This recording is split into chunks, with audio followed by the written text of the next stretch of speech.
Abraham took extra care with shaving and grooming that day. He was a casually vain man, not egotistical, but he took pride in his appearance. He began losing his hair at 17, and now he kept his scalp clean shaven. He applied cocoa butter after he showered. He was always impeccably groomed. You'd never find Abraham Azizi in public wearing a t-shirt or sweatpants. He didn't own sweatpants, only a couple pairs of running shorts that he wore when he worked out, usually at the apartment complex gym, although he also bought a membership at the Dearborn Y. He wasn't too muscled up, but he tended to get very focused when he ran. As the son of immigrants from the Middle East, he was very clear on how important it was that he always present himself in the best light. His parents came to the U.S. from Lebanon. His father, Farhan Azizi, hailed from a very small town in southern Lebanon. Abraham's mother, Sabah, was born in Beirut. Farhan believed in the American dream, but understood that success was constant work to maintain. He had no illusions about making a big name for himself or striking it rich. It was just work, work, work, so his family could have a decent, free life. He was absolutely not going to buy his kids an IROC just so they could keep up with the Habibs. He provided a modest home, food, and, until the age of 17, clothing for his 4 children. At that point, he expected each of his kids to get a part-time job after school to earn enough money to buy the luxuries that they desired. He also required that, once they got a job, they had to put 25% into savings every week and refused to allow them to withdraw even a penny for anything. His youngest daughter, Hannah, once cried and begged Farhan to let her take some of her savings to pay for a spring break trip to Cancun. Absolutely not. Nor would he contribute. It was her responsibility, and if she hadn't bothered to put more money aside, she would not go. Abraham was born in 1965. He had 2 older sisters, Latifa and Isabel. Later, Abraham and Hannah, born in 1967, joined the family. The Azizis were not overly religious, but after the Islamic Revolution, Farhan asked Sabah to wear the scarf. It took 15 years for her to mull over his suggestion, but she finally complied. Comply, however, is the wrong word. It may have been his idea, but he would never have forced such a thing. She came to this decision wholly on her own, although with his asking a few times every year, usually around his birthday or Ramadan. Abraham arrived at Poppy's house that afternoon, his directions scribbled on a sheet of newspaper. The May day was bright and clear. Abraham brought an arrangement of flowers and a good bottle of white wine. He was looking forward to meeting Eva's mother. He was curious to finally meet her sister, Lena. He was only vaguely nervous about seeing Mr. Ashner in such an informal setting. He was excited to see Eva. He was always excited to see her. He strolled up the walkway, checking to make sure he had the right address. He wore a casual button-up shirt, khakis, and sunglasses. The smoked glass storm door was closed, but inside he could see a hint of the interior.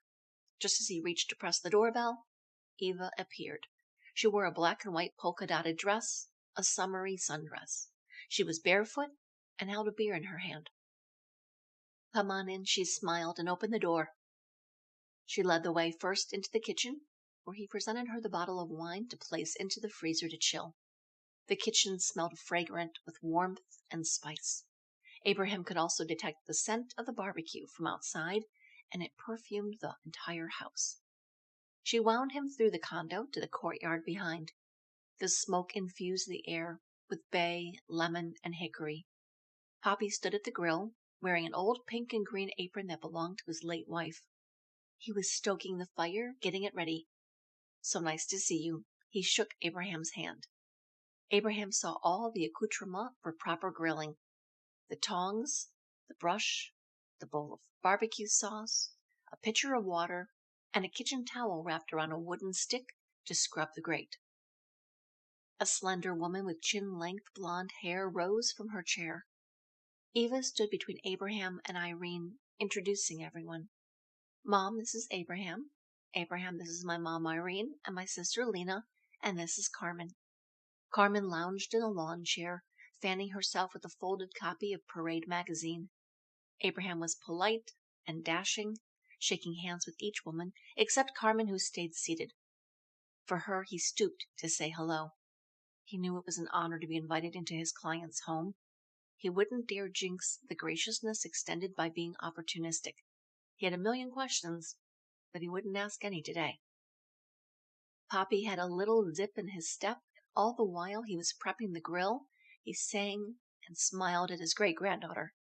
Viva was lying on her stomach, stretched out at the bottom of the lawn chair Irene sat in, pulling apart orange wildflowers. After everyone was introduced and returned to their seats, Irene asked Abraham, "What does your family do?" Abraham explained, "My father worked on the line at Ford. He passed away almost 5 years ago." Lena inquired, "And your mother?"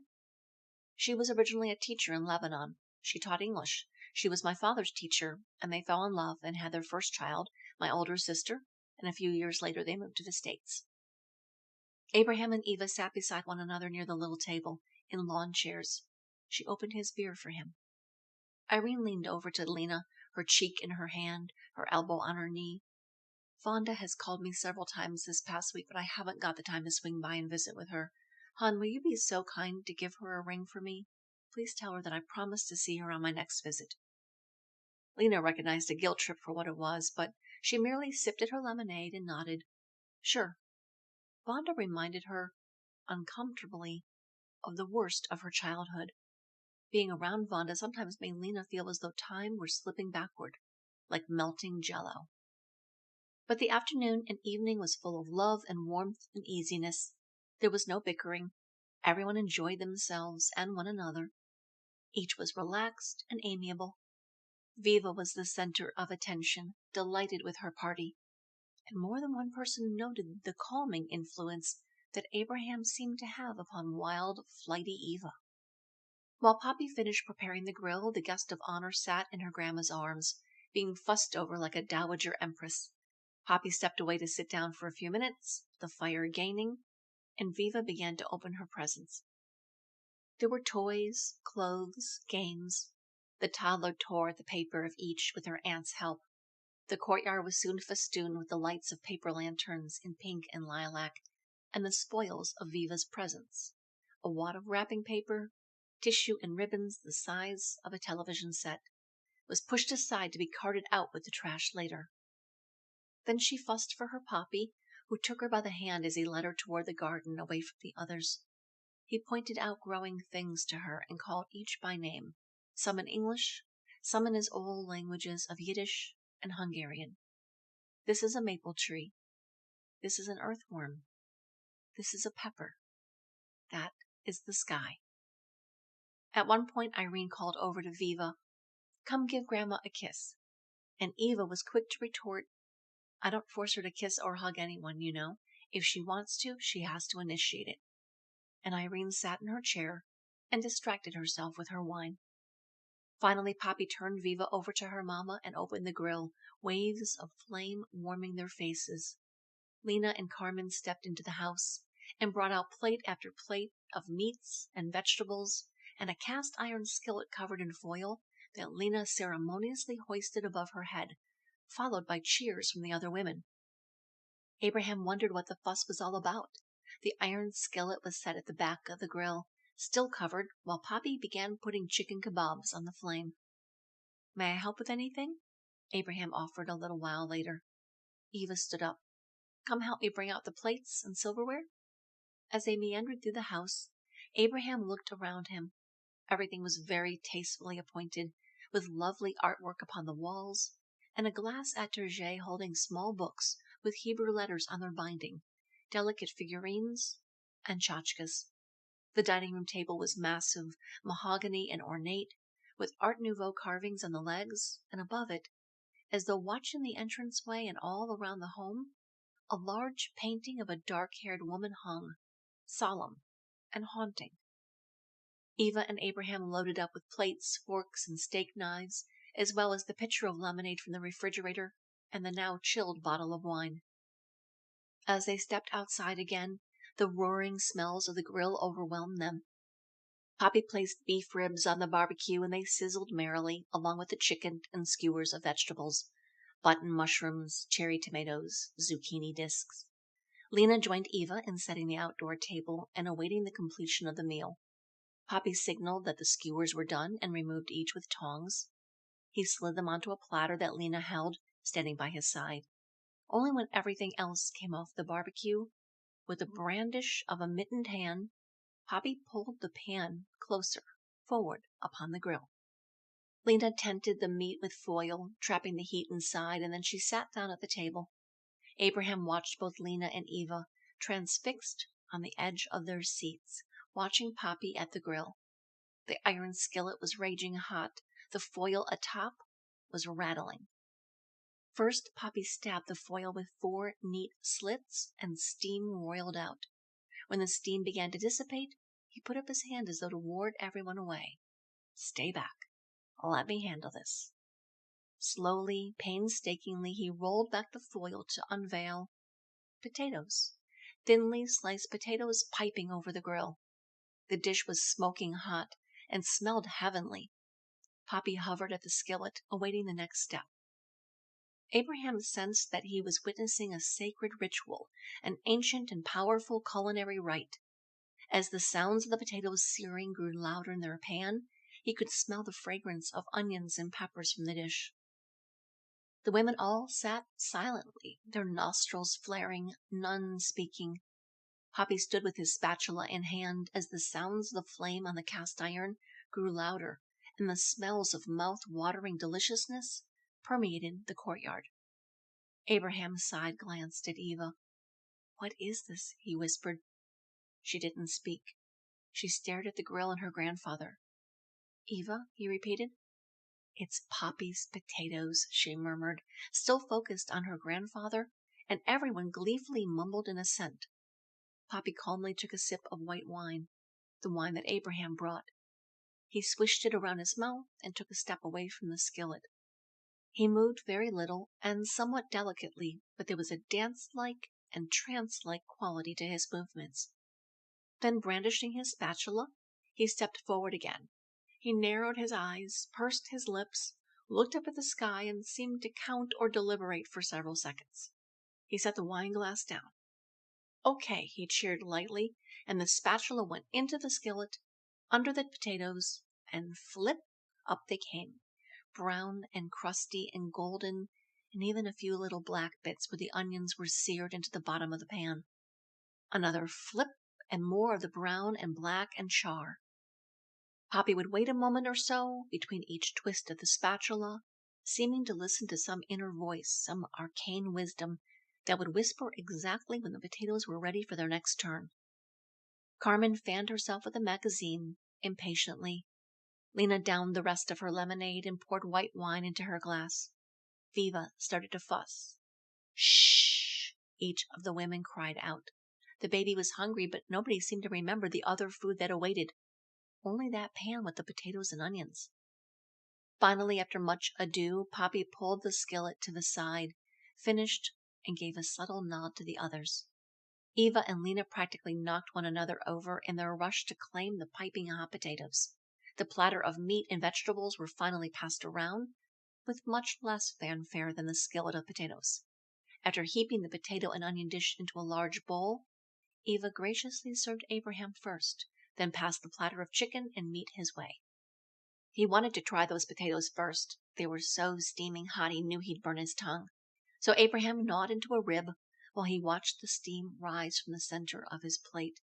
When he thought he could stand it, he took his first bite. "Oh, wow, these are really, He paused, swallowed, covered his mouth with his hand. "What are these again?" And everyone cried out, "Poppy's potatoes!" With each bite, more of its flavor seemed to unfurl. The warm and comforting potatoes, generously salted, purple onions, translucent and in places blackened, green bell pepper, oodles of cracked pepper and traces of paprika, and what was that? Oregano? The potatoes were practically charred at the bottom, giving half of the dish a crackly golden crisp, but the onions and peppers kept it deliciously moist and tender and mealy inside. The next hour was spent in relative silence as everyone ate their dinner. The potatoes were the first to disappear, gone before half the kebabs were touched. But eventually, everything was eaten. There was no waste. At one point, Poppy raised his glass of wine and made a toast. Carmen finished her meal with a Diet Verner's and a light belch. Nobody realized that this was the last time the entire family would all be together. After dinner, Abraham helped Eva and Lena clear the plates and stack everything into the dishwasher. Lena excused herself to return to the courtyard. Eva and Abraham began hand-washing a few items together, except that skillet. "Don't wash that," Eva warned, speaking from the side of her mouth. "He's got some special way of cleaning it, and none of us are allowed near it."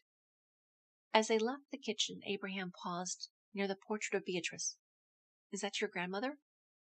Eva stood, arms folded tightly at her chest. "That's her." "You look so much like her." Eva stood by the painting. "Yeah, everyone tells me that."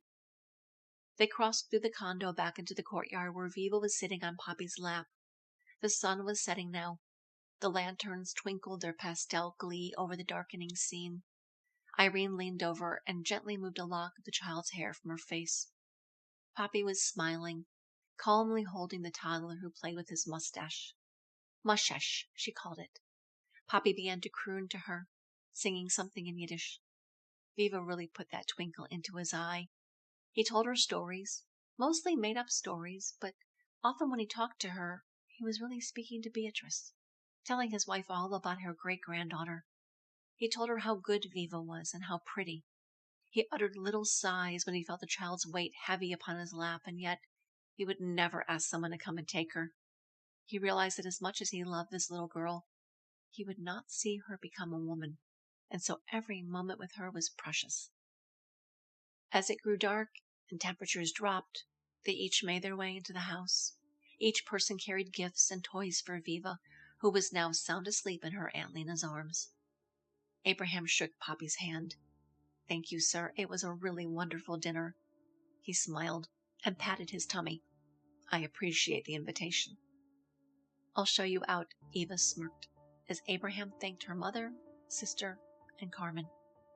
She held the open door behind him, crossing one bare leg behind the other, as though she were about to curtsy. "Call me later," she sang. Abraham glanced behind her at the portrait on the wall. "Absolutely," he nodded, the penetrating eyes of the woman in the painting staring into his.